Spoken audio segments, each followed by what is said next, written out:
طيب ليه اتعلم البرمجه؟ لاسباب كتير جدا.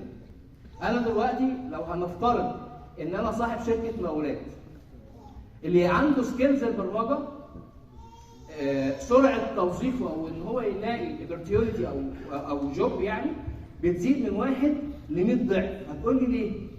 هديك مثال بسيط. انا كراجل عندي شركه مقاولات، انا راجل بتاع مقاولات وراسكم مثلا اي شركه مقاولات، انا جاي لي 2 مهندسين هشغلهم مهندسين معماريين، بس السي في بتاع واحد معاه سكيلز برمجه والتاني معهوش سكيلز برمجه، في حين هم يشتغلوا معماري. انا هعين مين؟ اللي معاه البرمجه. ليه؟ حد عارف ليه عين اللي معاه البرمجه؟ دماغه شغاله. ماشي، حلو جدا. حلو جدا.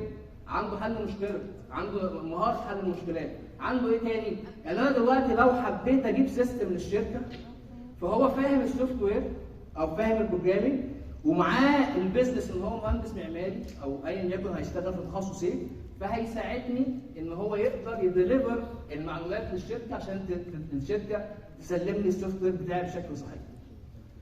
من ضمن المهارات اللي هتعلمها لي البرمجه التفكير المنطقي، وده اهم مهاره من مهارات البرمجه.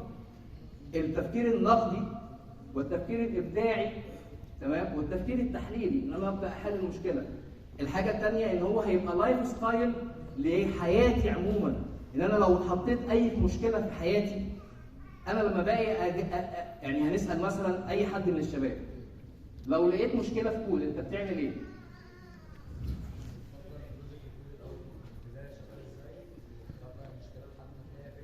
تمام، لو قابلت مشكله في حياتك فانت فهمت الكونسيبت ده اللي انت اتعلمته في البرمجه هتبدا تطبقه في حياتك، بقى لايف ستايل ليك، صح؟